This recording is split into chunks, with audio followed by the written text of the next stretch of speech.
개구리는 좀 따끈한 논물을 참 좋아하지요. 그 논의 온도를, 논물을 재보면 그것이 섭씨로 15도 정도 됩니다. 화씨로 한 62도 정도 되는 그것이 개구리가 제일 좋아하는 온도입니다. 따뜻한 그 물, 냄비에 물을 좀 데워서 한 15도 정도 될 때에 개구리를 넣으면 너무 좋아합니다. 그 밑에 레인지에 불을 켜서 이렇게 물을 조금씩 조금씩 데워보면 개구리는 자기 주변에 변하고 있는 온도에 적응하여서 얼마든지 잘 견뎌냅니다. 물이 끓으려고 해서 북을 해도 그는 절대 뛰쳐나가지 않습니다.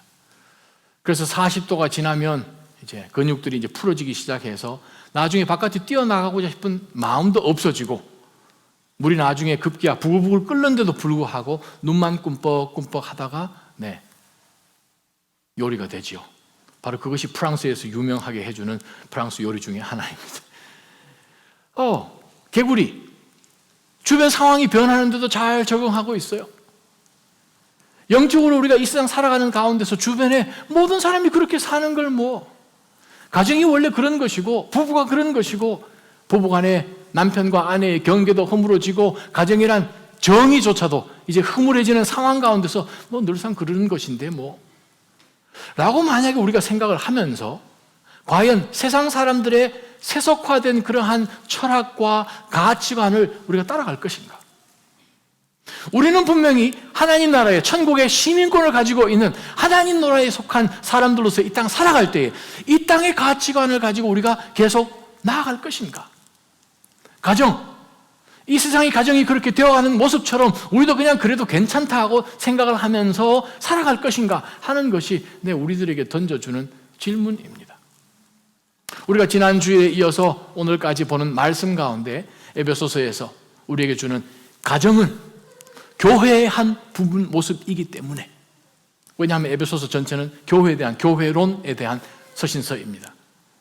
그러면 가정 가운데서도 부부관계 속에서도 하나님께서 뜻하신 바가 계셔서 부르셔서 두 사람을 하나로 묶어주시고 하나님께서 축복해 주신 아름다운 부부의 대의를 믿음 가운데서 해나가는 것이고, 또한 하나님께서 자녀를 주셔서 가정이 만들어지면 그 자녀들은 하나님께 믿음의 말씀 앞에서 서 있는 모습이 부모 공경하는 것을 나와야 되는 것을 우리가 지난주에 보았습니다.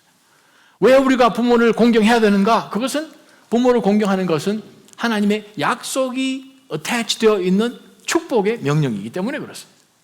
부모님을 공경하면 하나님께서 그 자녀에게 엄청난 축복, 퀄리티의 축복, ኳ니티의 축복을 하나님께서 주신다고 분명하게 약속해 주신 것을 우리가 지난주에 보았습니다. 오늘 우리가 볼 두 번째, 우리 가정을 정말 하나님께서 기뻐하시는 정말 그 가정으로 세우는 약속의 메시지가 무언가 하면 4절이라는 거예요. 아버지들이여 여러분의 자녀들을 노엽게 하지 말고 주의 교훈과 훈계로 양육하십시오. 첫 번째 우리가 붙들어야 될 영적 교훈이 있습니다. 그것은 무엇입니까? 자녀를 노엽게 하지 말라는 거예요. 자, 여기서 노엽게 하다라는 이 말을 한번 생각해 볼 필요가 있습니다. 노엽게 하다, 화를 내게 하다는 오르기쪼라는 말이에요. 오르기쪼. 그 단어가 있는데 바울 사도는 일부러 말을 합성어를 만들어서 지금 우리에게 이야기합니다. 파라오르기쪼, 파라라는 단어를 앞에다가 붙였어요. 그 말은 무엇인가? 자녀가 여기 있는 자녀를 화를 내게 하면서 어떻게 화를 내는가 하면 붙어서 화를 낸다는 거예요. 붙어서, 바짝 붙어서 계속해서 옆에서. 그래서 우리가 어떻게 자녀를 노엽게 하지 않을 것인가? 스페이스를 주시기 바랍니다. 바울이 우리에게 권면하는 것은 무엇인가? 자녀, 스페이스를 주라는 거예요. 옆에 붙어서 계속 내깅하지 말라는 거죠. 바로 여기 나와 있는 말씀, 아버지에게만 해당되는 것이 아니라 어머니에게도 해당되는 말씀이에요. 애비들아, 부모들아, 지금 이 표현의 말씀이라는 거죠. 자, 이 말씀이 시제로 보게 되면 present progressive예요. 현재 진행형이에요. 명령이죠. 네거티브죠. 그 말은 그러한 습관이 들어서 자녀에게 계속 옆에 붙어서 따라다니면서 그 자녀를 화나게끔, 성가시게끔 하지 말라라는 그 말씀을 바울 사도가 교회에게 주셨어요. 왜? 가정이 교회니까. 우리는 지금 21세기에 살아갑니다. 우리가 주변 환경이 이러하고 저러하지만, 매스컴을 통해서 듣지만 우리는 하나님의 사람들이기 때문에 하나님의 가정, 다르게 우리는 살아야 됩니다 라고 생각을 하면서 우리가 말씀 앞에 서 있습니다. 왜냐? 세상의 가치관과 타협할 수 없기 때문에. 2000년 전으로 한번 거슬러 가볼까요? 바울이 지금 에베소에 있는 성도들에게 에베소서를 통하여서 하나님의 메시지를 전해주는 그들이 살았던 로마 시대들은 과연 어떻게 되었었는가? 파트리아 포테스타스, 아버지의 권한법이라는 것이 로마에 있습니다. 파트리아 포테스타스, 아버지의 권한법에 의거를 하게 되면 아버지는 가정 안에서 부인을 포함하여서 자녀를 포함하여서 종들에게 모든 생명권을 가지고 있습니다. 아내를 죽여도 법의 조촉을 받지 않습니다. 자녀를 죽여도 법의 조촉을 받지 않습니다. 아들을 로마법 파트리아 포테시아 3번에 걸쳐서 노예로 팔아버릴 수도 있습니다. 바울 사도가 에베소서를 썼던 이 시대 가운데서 부모가, 특히 애비가 자녀에게 분배게 하지 말라는 이 개념 자체가 없는 생전 처음 듣는 이야기예요. 왜? 가정마다, 집집마다 노예로 팔렸다가 한 10년 만에 돌아온 자녀 있는 집 주변에 깔려있거든요. 아기가 태어나면 산모가 아기가 태어나면 그 아기를 제일 먼저 아버지 발 앞에 딱 둡니다. 두면 아버지가 그 아기를 양손으로 잡고 이렇게 들면 그 아이는 그 집에서 생존하고 살 수 있습니다. 근데 그 아버지가 아기를 이렇게 보고 자리에서 일어나면 그 아이는 버립니다. 매일 저녁에 쓰레기 하치장에서 버려진 신생아 아이들, 건강한 아이들, 남자아이들은 모아다가 키워서 노예로 팔고 여자아이는 키워다가 창기로 팔고 하는 시스템이 로마에는 있었습니다. 그런 시대에 살던 에베소에 있는 교회에게 바울 사도는 무슨 말씀을 하는 거 아니? 아버지들이여, 여러분의 자녀들을 노엽게 하지 말라는 거예요. 수십 년 전에 이집트에서 옥슬링크스라는 그 지역에서 쓰레기 더미에 옛날 고고학자들이 발굴한 것이 뭐냐 하면 이름이 힐라리온이란 이름의 남편이 출장을 갔다가 자기 아내가 임신했다는 소식을 듣고 그 아내에게 보낸 2000년 전에 쓰여진 편지, 파피루스가 발견이 됐습니다. 그 편지 글에 이 구절의 말씀이 있습니다. 나는 당신이 임신했다는 소식을 들었다. 남자아이라면 살리고 여자아이는 죽여버려라. 그 구절이 파피루스에 적혀 있었어요. 네로 황제의 스승 세네카, 쿠키우스 세네카, 그가 남긴 글도 동일하게 기록 남아 있습니다. 우리는 힘센 소는 도축을 합니다. 미친 개는 목줄라 죽입니다. 병든 소는 칼로 죽이죠. 병약하고 장애아로 태어나면 우리는 익사시키지 않습니까? 라는 글이 남아 있습니다. 자, 그런 시대예요. 정말 고개를 흔들 만큼 그런 시대 가운데서 다 그렇게 살아가는데 그것이 사회적인 규범이라고 생각을 하는 가운데서 바울 사도는 우리에게 주신 말씀, 그들 가운데 주신 말씀 무엇인가? 달리 살아야 된다는 거죠. 달리 살아야 된다. 스페이스를 주는 것이 정말 중요합니다. 계속 붙어서 그 아이에게 아주 못 살게 하는 그것 하나님께서 하지 말라고 아주 강하게 명령을 하십니다. 그러려면 우리가 어떻게 해야 되는가? 지혜롭게 대처를 해야겠죠.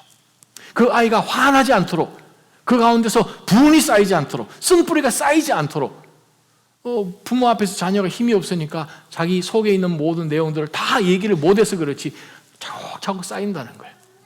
그래서 정신분석학자들과 기독교 심리학자들이 어떻게 하면 자녀들로 하여금 분이 쌓이지 않는가 8가지 방법을 찾아냅니다. 이렇게 이야기를 합니다. 첫 번째, 너무 과잉 반응하지 말라는 거예요.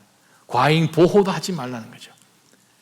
너무 이 아이 오냐오냐 할 필요도 없을 거니와 이 아이가 어떻게 될까 봐 그 아이를 그냥 감싸고 도는 것, 그 아이를 망친다는 거죠.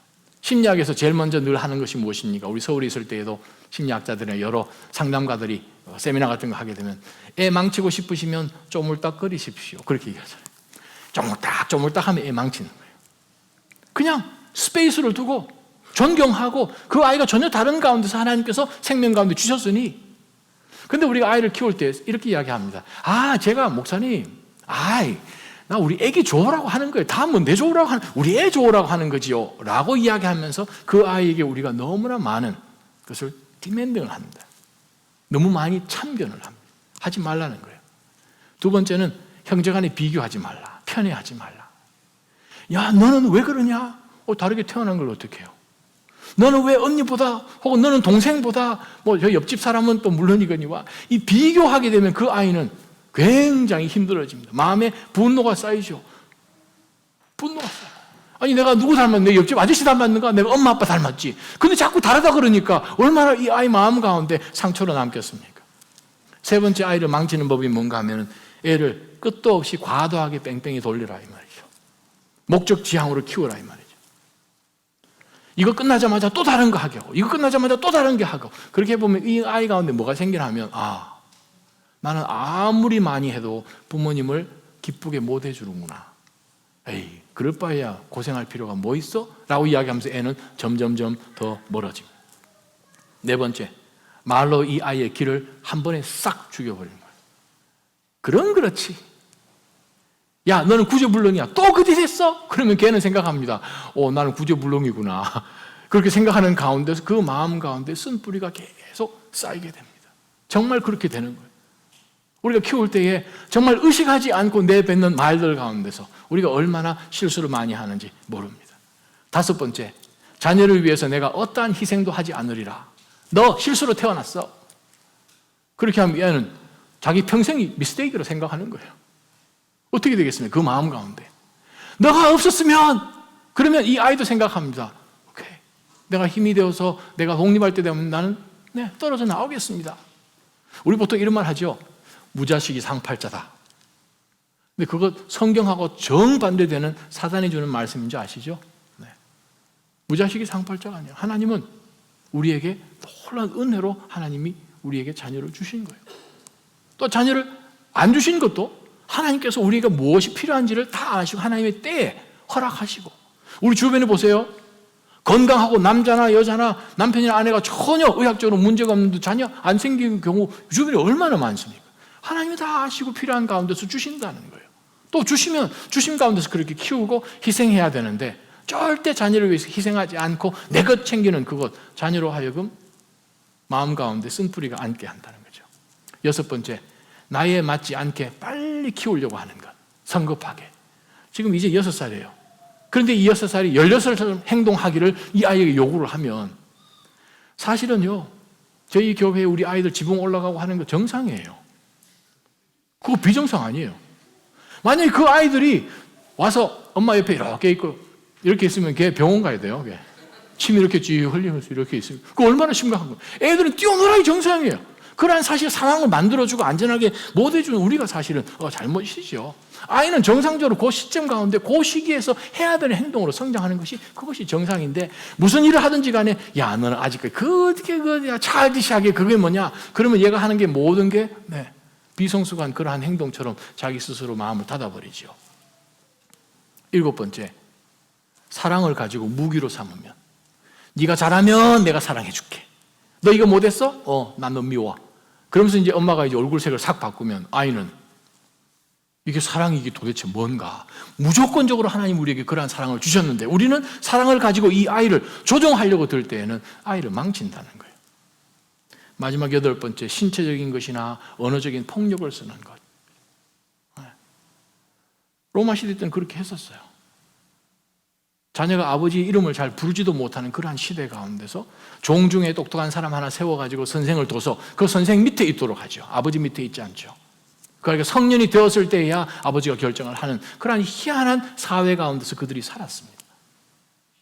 자, 여러분과 함께 한번 하나님의 말씀을 찾아봤으면 좋겠는데 구약 우리 시편 말씀 하나 찾아보십시다. 시편 127편이요. 시편 127편 3절, 4절, 5절 말씀입니다.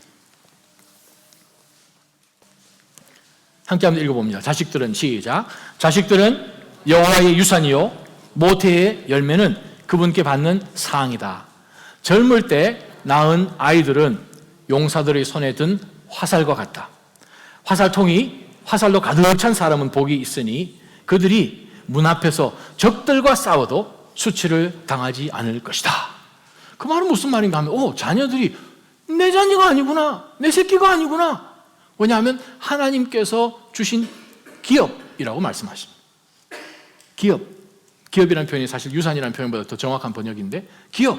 그 말은 부모가 돌아가셔서 받는 그냥 기다리면 얻어지는 그런 유산이 아니라 주시는 분이 마음이 결정되어서 그분의 의도대로 우리에게 주는 그것을 기업이라고 이야기합니다. 포션이라고 이야기해요. 그분이 안 주시면 못 받는 거예요. 근데 하나님께서 우리에게 자녀를 주셨어요. 맡겨 주셨어요. 우리에게 주신 하나님 여호와의 기업이라고 성경은 기록합니다. 마음대로 할 수 있는 그런 대상, 내가 쪼물딱쪼물딱 할 수 있는 대상이 아니라, 적 앞에서 싸워서 수치를 당하지 않는, 즉 하나님의 영원한 나라의 대표주자로서 영적인 싸움 가운데서 최전방에 섰을 때에도 믿음으로 서 있는 하나님의 전사로 키우는 것이 가정이구나. 바로 그것을 보여줍니다.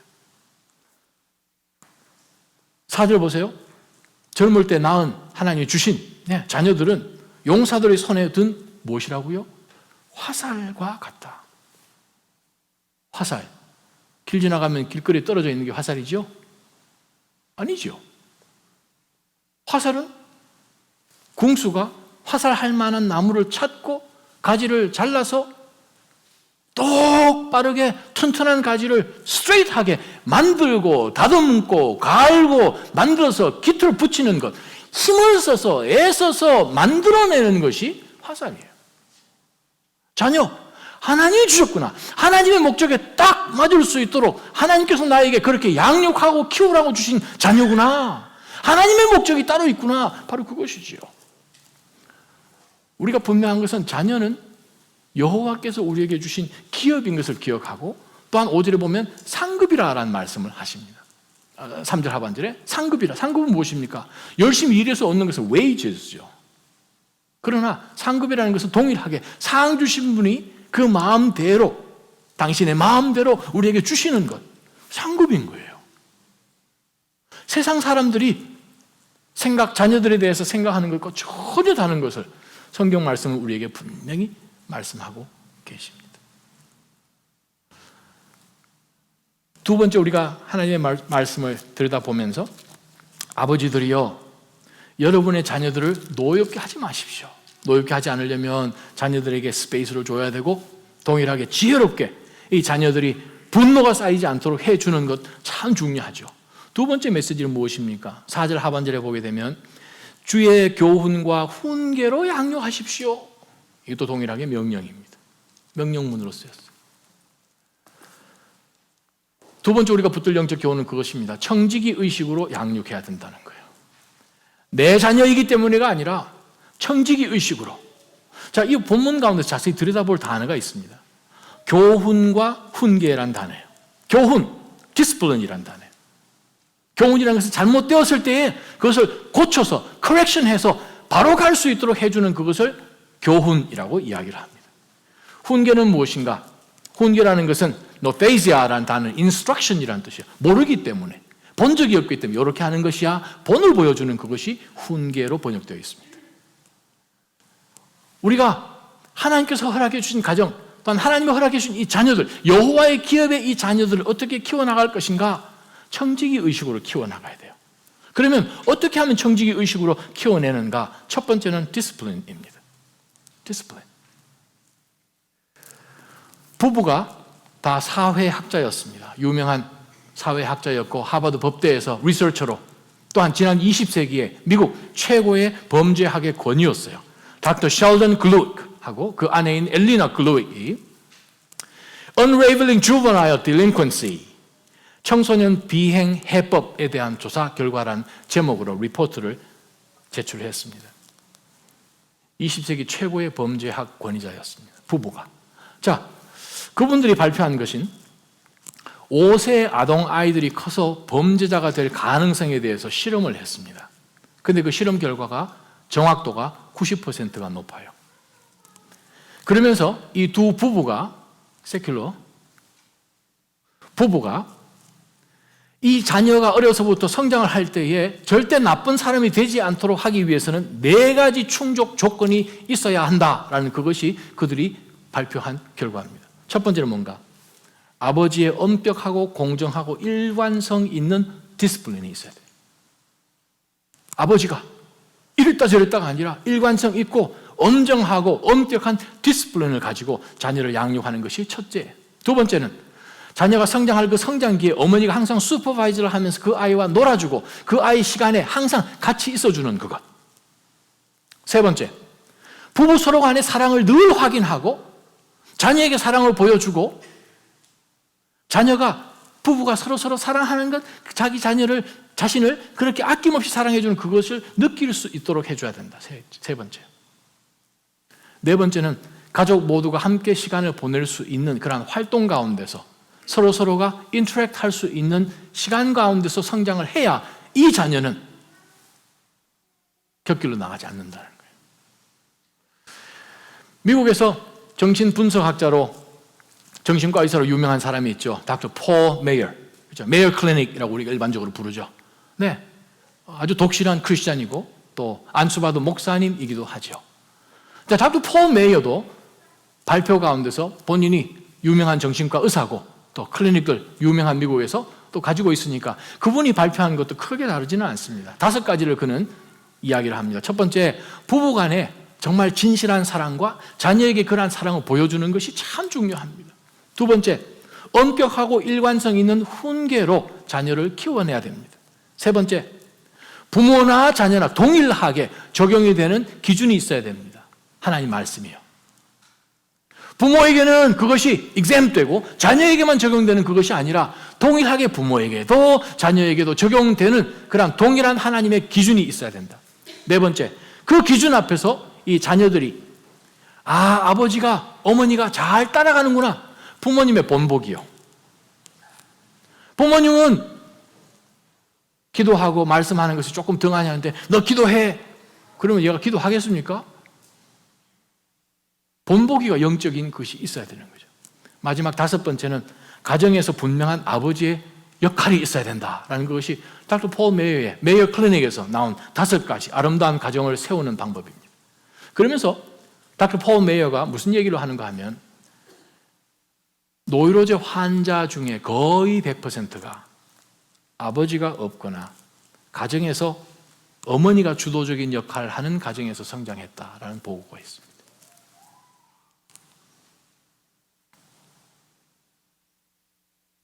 입이 안 다물어지죠. 와우. 그렇구나. 우리가 자녀를 정말 믿음으로 교훈과 훈계로 양육해야 되는구나. 얼마나 중요한지 몰라요. 어린아이가 태어났습니다. 병원에서 어린아이가 태어나서 이제 엄마 뱃속에서 탁 나와서 의사가 이제 응애 애가 울어야 되니까 엉덩이를 찰싹 때렸어요. 그랬더니 애가 이제 처음으로 이제 이 세상에 이제 빛을 보고 이제 응애 하고 울면서 애가 한 말이 무슨 말인지 아십니까? 모르시구나. I need a lawyer! 한 대 맞았으니까. 변호사가 필요하다는 거예요. 우리는 요즘 살아가는 시대 가운데서 뭘 주장합니까? 권리를 주장하죠. Right. My right. 근데 사실 권리를 주장하게 되면 모든 관계 속에서 제한이 되고 관계가 끊어집니다. 구슬처럼 돼버리죠. 중요한 것은 무엇입니까? 권리가 중요한 만큼 오히려 권리보다도 더 책임이 중요한 거예요. 책임감 있는 것이 얼마나 중요한지 모릅니다. 저희 예배를 마쳐보면서 우리 관리팀들하고 이렇게 다들 다니시면서 정리를 해보면 그렇습니다. 우리 자녀들, 우리 아이들 어릴 때는 clean up, everybody, everywhere. 그 노래도 부르면서 클린업 하잖아요. 어느 순간부터 클린업 안 해요? 클린업 하는 것, 정돈하는 것, 물론 아이들이 아이들 수준 속에서 해야 되는 일들도 있지만 그 아이들에게 과연 디스플린이 있는가를 한번 생각해 볼 필요가 있다는 거예요. 우리가 이제 새로운 교회에 들어갑니다. 이곳에서는 지금 겨울도 지나서 이제 아이들 뭐 눈 밟고 진흙 밟고 오늘은 어떻게 될지 지금 모르겠어요, 사실은. 그래서 지금 고무판을 지금 깔아놨어요. 괜찮을 거예요. 근데 정말 우리 가운데서 자녀를 사랑하는 마음 가운데 잘 디스플레이 하는 게 진짜 신앙적으로도 중요해요. 우리 서울에 있을 때 일본 그 러브 소나타, 일본 그 사역 이제 여러 번 이제 가면서 처음에 우리가 일본 그 러브 소나타를 시작을 할 때에 우리 참석하시는 모든 분들이 본당에 모여가지고 훈련을 우리가 몇 차례에 걸쳐서 받았어요. 근데 훈련 제일 먼저 하러 이제 올라오신 강사분이 누구신가 하면 네, 서울 온누리에서 일본어 예배를 담당하시는 일본어 목사님이 올라오셨어요. 한국말을 잘하세요. 그분이 일본 러브 소나타를 위해서 준비하고 있는 우리 성도님들에게 제일 먼저 했던 이야기 중에 하나가 뭐냐 하면, 여러분 일본 가시면은 여러분 신발 같은 거 이렇게 벗어놓고 들어가지 마세요. 신발을 가지런히 잘 해놓고 다니라는 거예요. 굉장히 심플한데 충격이었습니다. 왜냐하면 그 사람들은 교회 안 다녀도 신발 가지런히 모든 게 질서 있고 정연한데, 우리가 신발 여기저기 벗어놓고 예수님 믿으십시오 안 믿는다는 거예요. 디스플레이죠. 카리브해에 가면 섬나라가 두 개 있습니다. 자메이카하고 바베이도스. 그 두 섬나라는 20세기 중반까지 영국의 식민지였습니다. 자메이카는 1962년에 독립을 했고 바베이도스는 1966년에 독립을 했습니다. 두 나라가 영국 식민지다 보니까 시스템도 똑같고 언어도 똑같고 모든 사회, 법률, 정치 동일한 구도와 제도 가운데서 두 나라가 지난 수백 년을 산 거죠. 독립 전에 그 두 나라의 국민 소득도 별 차이가 안 났어요. 근데 독립 후가 되고 나서 불과 몇 년 지나지 않아서 두 나라 간의 경제 발전 격차가 현저히 차이가 나기 시작했어요. 이거 왜 이러냐? 그래서 2009년에 지금 뉴욕대의 스턴 경연 대학 원장인 자메이카 출신 미국 이민자인 피터 블레어 헨리가 논문을 발표했어요.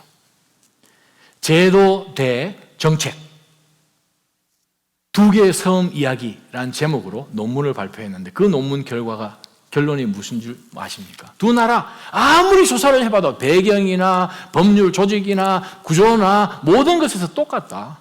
한 나라 밑에서 똑같은 지역에 있는 섬나라들이니까. 하나 차이가 있는 것이 이거더라. 한 나라에 디스플레인이 있고 한 나라에 디스플레인이 없더라. 그거예요. 그래요. 그만큼 우리가 믿음 가운데서 자녀를 교육으로 훈계로 양육하는 것이 중요해요. 두 번째 가만히 들여다보니까 말씀 가운데서 교훈과 훈계하는 것도 중요한데, 첫 번째 그 앞에 나와 있는 단어가 또 중요해요.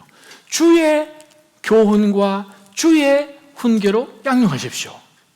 기준이 내가 아니라는 거죠. 이 세상의 가치관이 아니라는 거예요.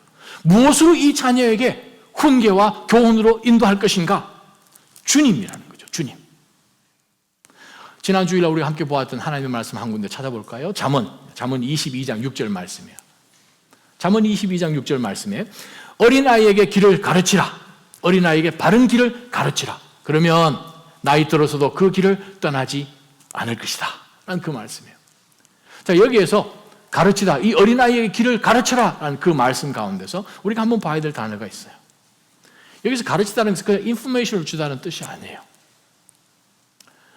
유명한 이 히브리어 유대인 구약학자이기도 한 데렉 킨너가 뭐라고 얘기를 한가 하면, 바로 이 단어는 하나님께서 요 자녀에게만 주신 하나님의 길이 따로 있는데 바로 요 길을 갈 수 있도록 부모가 도와줘야 된다. 그렇게 이야기를 합니다. 우리가 자녀 키워보면 다 달라요. 그죠? 똑같은 가정에서 똑같은 어머니 밑에서 태어났는데도 다 달라요. 바로 요 자녀에게 주신 하나님의 블루프린트가 있을 것이고, 요 자녀에게 있는 하나님의 계획이 따로 있는데, 바로 이 자녀로 하여금 독특하게 하나님께서 주신 바로 그 달란트와 재능과 모든 것을 발견하여서 하나님을 영광스럽게 해두는 바로 그 길을 갈 수 있도록 도와주는 것이 부모의 책임이라는 거예요. 버넌 머기 목사님이 이렇게 이야기를 하십니다. 하나님께서는 각각의 자녀가 가기를 원하는 길을 주셨다. 부모는 자녀가 그 길을 찾아갈 수 있도록 도와줘야 합니다. 부모가 원하는 길을 자녀가 억지로 가도록 키워서는 안 됩니다. 하나님께서 원하시는 길을 가도록 키워야 합니다. 바로 그 말씀입니다. 우리가 이 자녀를 어려서 하나님의 기준으로 하나님의 말씀을 그 가운데 가르치고 훈계와 교훈을 통하여서, 그러나 이 인생 가운데 하나님이 하실 일을 발견토록 하는 그것, 다르겠죠? 자녀가 다르니까. 집에서 우리가 물을 줘보면 어떤 화초는 매일매일 물 줘야 되는 화초가 있고, 선인장 같은 것은 한 달에 한 번만 줘도 되는 거예요. 각자가 다 달라요. 저희 아이들 키워보면 우리 아들 녀석은 거의 성장할 때까지 김치 한 쪽을 안 먹었으니까요. 네. 딸 녀석 햄버거 먹은 지 몇 년 안 됩니다. 대학 가서 햄버거 먹기 시작했어요. 걔는 초등학교 때, 유치원 때 학교 가서 양식 나오면 걔 쫄쫄 굶고 집에 와서 김치 먹던 애요. 도시락 김치 싸가지고 가려고 그래가지고 얼마나 말렸는지 모릅니다. 네. 전혀 다르네요. 전혀 다르네요. 전혀 다른 것 마찬가지로 그들 가운데 하나님이 주신 심성도 틀리고 비전도 틀립니다. 그 아이를 통해서 하셔야 될 하나님의 방법도 틀린 거예요. 그러한 가운데서 이 아이가 각자가 하나님의 길을 갈 수 있도록 도와주는 그것, 바로 그것이 주의 교훈과 주의 훈계로 양육하는 거예요. 퀴즈. 우리가 4절 제일 끝에 보면 양육하십시오라는 단어가 있어요. 그죠? 자, 이 단어를 29절을 찾아보시기 바랍니다. 5장 29절. 5장 29절에 바울 사도가 똑같은 단어, 양육하십시오라는 단어를 사용했습니다. 근데 29절에 보니까 양육하십시오라는 단어가 안 나와요. 근데 무슨 단어로 바울 사도가 썼는데 번역은 다르게 했을까? 한번 찾아보십시오. 29절. 자기의 육체를 미워하는 사람은 없습니다. 누구나 자신을 먹이고 보살피기를 그리스도께서 교회를 위해 하시듯 합니다. 자, 요 한 문장 중에서 양육하십시오라는 그 단어가 어느 단어로 번역이 되어 있을까요? 찾아보세요. 무슨 단어예요? 크게요. 첫 단어는 들리는데 두 번째부터 못 알아듣겠어요. 먹이고라는 단어. 여기 나왔던 먹이고, 액트레포스, 먹이고라는 단어로 29절에서는 번역을 했지만 6장 4절에서는 양육하라는 단어로 바뀌었어요. 여러분, 자녀들에게 뭘 먹이십니까? 몸이 좋은 거 먹이시잖아요. 비타민도 먹이고. 근데 오늘 본문은 뭐라고 말씀하시는 거니? 주의 훈계와 교훈을 먹이라는 거예요. 정작 진짜로 이 자녀들이 믿음 안에서 하나님의 뜻하신 바를 이루기 위해서 하나님의 전통에 가득 찬 화살처럼 사용되기 위해서는 그들이 먹어야 할 것, 물론 세상에 영양가 있는 음식도 먹어야죠. 진짜 중요한 것은 무엇인가? 주의 교훈과 훈계라는 거예요. 그거를 먹이라라고 성경은 이야기합니다. 사랑하는 우리 나자님 성도 여러분, 우리들에게 허락하신 자녀들이 있습니다. 자, 그 자녀들, 나의 기준으로 그 아이를 푸시하는 것이 아니라 바로 하나님의 기준으로 하나님이 이 아이를 통해서 하실 그 일들을 이 아이가 찾을 수 있도록 이 아이에게 권면하고 기도하고 기다려주고 하게 되면 이 아이로 하여금 하나님의 뜻을 점점 찾아가고, 나도 동일하게 이 아이가 하나님의 뜻을 찾아가도록 도와주면 부모와 자녀의 관계는 주님 앞으로 나갈 때 가까워질 수밖에 없습니다. 좋은 관계가 될 수밖에 없습니다. 바로 그것이 하나님이 가정 가운데 주신 두 번째 원칙이에요. 나자님 성도 여러분, 저희 자녀 어리든 장성했든 자녀는 자녀예요. 쪼물딱 거리지 마시고 스페이스를 주시고, 하나님이 살아 계시기 때문에 우리는 인내할 수 있습니다. 특히 남자아이들 21살 될 때까지는 건드리지 마세요. 해초리 된다고 변할 것 같으면 온 세상의 아들 다 벗겼어요. 전두엽이 다 정상적으로 완성될 때까지는 환자거든요. 환자 보고 너 왜 이러냐 그러면 환자가 막 그 의사 보고 이상한 표정을 지을 거예요. 환자 보고 너 왜 아프냐 그러면 안 되는 것처럼 자녀를 기다려 주십시오. 왜? 우리는 기다릴 수 있어요. 하나님이 그 자녀를 붙들고 계시기 때문에 그렇습니다. 기도하는 가운데서 그 기도가 하나님께서 반드시 응답해 주셔서 우리 자녀를 그렇게 만들어 주십니다. 때로는 잘 키웠는데 대학 가고 난 다음에 신앙생활 안 하려고 그러고 막 도망가고 하는 경우 조금 더 기다려 주세요. 기도 놓지 말고 기다려 주세요. 걔가 뛰어봐야 하나님 안에 다 들어있습니다. 여러분 기도 안에 다 들어있다는 거예요. 그런 가운데서 계속하여 이 아이를 위해서 믿음으로 주의 교훈과 주의 훈계로 먹이면 아름다운 믿음의 가정교회가 될 줄 믿습니다.